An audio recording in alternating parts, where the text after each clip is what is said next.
Okay, interesting developments over the weekend about Donald Trump and his possible indictment, impeachment, etc.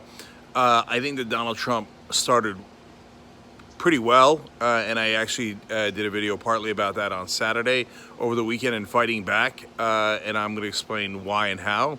But then by the end of the weekend, I think that he had totally lost the media battle, and I'll explain why as well. And of course, as usual, how the Democrats tried to help him win at some point, but couldn't pull it off. So, and by the way, thank you to, speaking of the media, to all the Young Turks viewers who are helping get our message out to the media. We're doing this Amplify program where we're buying packages for media figures and other folks in the news so that they can have the progressive message sent to them. That's tyt.com/amplify. We're also buying it for journalism students. And folks are getting on the honor roll and the donor wall in the Young Turks offices and getting t-shirts, etc. Please check it out at tyt.com/amplify, and we'll have the link down below. Okay, so on to the main event.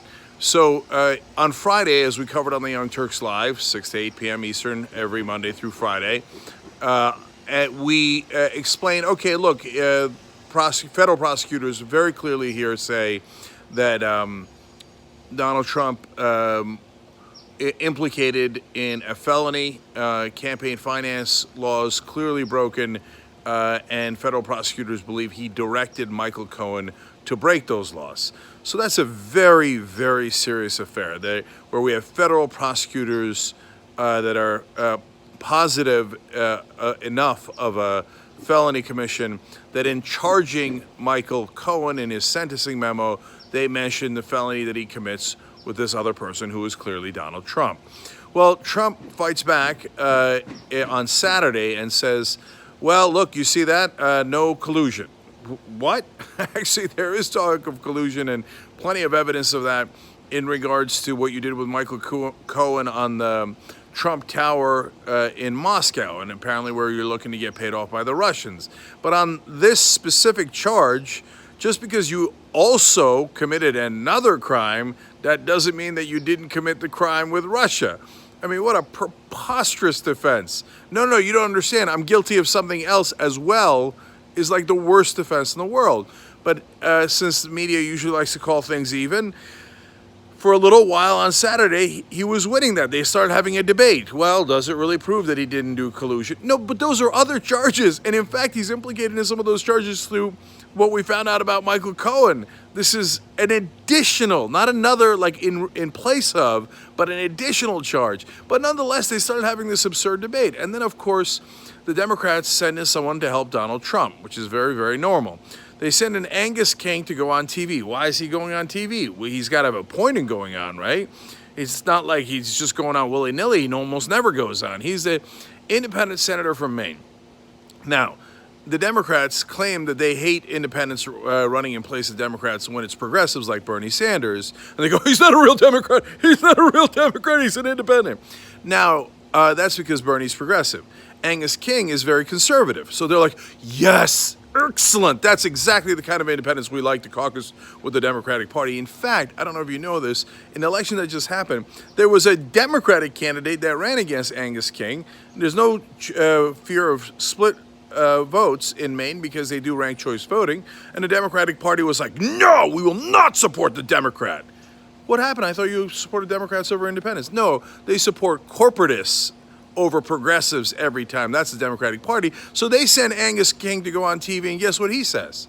He goes, well, look, just because he might have committed a felony, that doesn't mean that we should do anything about it. He's not a Republican. He caucuses with the Democrats, okay? And then he says, well, I mean, look, you can't indict a sitting president. That's what the Justice Department says. You can't indict him. I'm like, wait a minute. Which side are you on? That's 2 times he's supporting Donald Trump. Then he says, well, I mean, once he gets out of office 2 years from now, I don't know what's going to happen. I don't even know if you could prove a crime at that point. That's 3 times he's backing Donald Trump. And then they say, well, okay, but aren't you? Chuck Todd does a good job, actually. Maybe because he got the Young Turks membership through you guys. You also bought one for Meet the Press through the Amplify program. Anyway, he says, credit to Chuck Todd. He says, No, wait a minute though. If it's a felony, aren't you almost obligated to pursue it? And Angus King says, well, no, we're not. No, it's a political decision. We don't have to pursue it, even if it's a felony. Fourth time that he helps Donald Trump. Then he says, well, look, it's more of a political question, and a third of the country would be really mad if we did it. So you're going to let the most radical portion of the Republican base, not even all the Republican voters, you're going to screw over the Democratic voters, you're going to screw over the independent voters, even if whatever moderates are left in the Republican Party, and which is almost done. Anyway, if you want to, even those guys are on board, you say, no, not good enough. Unless every MAGA guy is on board, I don't want to do impeachment, even though I caucus with the Democrats. Or maybe because I caucus with Democrats. That's the fifth time he helps Donald Trump. And then at the end, just because he hasn't helped Donald Trump enough, he says, well, if we do that and a third of the country is not happy because they love Donald Trump, they could see this as a coup. Oh, for Christ's sake. The Republicans go for impeachment immediately for Bill Clinton. Oh, he slept with an intern, there's a dress, and he lied about it, about his affair. So it's the worst crime in the world. We have to impeach immediately. Democrats are like, open felony. Felony. Do we have to really do anything? It seems like it would be. You couldn't help Donald Trump more. The Democrats are the worst. Why did you send Angus King out there?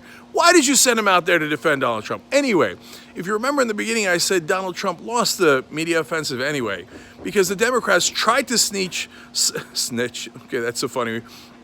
Freudian slip. Tried to snatch defeat from the jaws of victory, but they just couldn't do it. They wound up stumbling into victory anyway. By the end of the weekend, so many people had gone on TV going, look, guys, it's clear as day. Those are federal prosecutors in the Justice Department that reports to Donald Trump saying, sorry, but Donald Trump clearly committed this felony. And so the tide swings and they start talking about, should he be arrested? Can he be arrested now? Or does he have to be arrested after he leaves office? Can you indict or not indict a sitting president? And the conversation rightfully swung towards rational sanity by the end of the weekend. And so then Trump gets super frustrated and he does the usual, it's a witch hunt, right? When he screams into the abyss on Twitter, all caps, that means he's losing, he's panicking. It doesn't look like he's tired of winning yet. So he's in a full-blown panic, and he should be. And then at the end this morning, he goes, there was no smoking gun. And that's, okay, when he starts the misspellings, he's totally on a different planet. He's like out of his mind. He misspelled smoking gun twice in a tweet. He still hasn't corrected it. It's up there as smocking gun. In August of this year, he had misspelled smoking as smocking again. He doesn't know how to spell. He didn't know how to spell Marine Corps. He randomly capitalizes things for no reason at all. And now finally people are beginning to come around to my point of view, which is what? Be against Donald Trump? No, that's not remotely unique, right? No, my point of view is that he's a total and utter moron. And for 2 years, people have been like, well, what's his strategy? And he's trying to get the spotlight, and he's trying to do distraction, and he's trying to do this. He's not trying to do anything. He doesn't know how to spell smoking. He doesn't know anything. That's why he keeps accidentally admitting felonies on TV. Well, of course I fired Comey because of the Russia investigation. That's obstruction of justice. That's another felony that they'll get you for later. So I'm relieved to see by the end of the weekend that the Democrats, although they tried super hard to blow it, couldn't. And people are now talking about, well, you got to do something if the president committed a felony and federal prosecutors say it, let alone the fact that all these guilty pleas from his national security advisor, campaign manager, and the list goes on and on and on, right? His personal lawyer.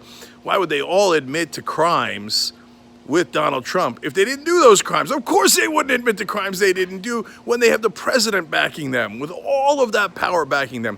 So finally, reason is beginning to prevail, and people are asking the question, if we don't do anything about it, does that mean the president is above the law? That is a terrible precedent to set in a democracy, of course. And it turns out Donald Trump doesn't have any strategy. Of course! So that's apparently what we learned over the weekend.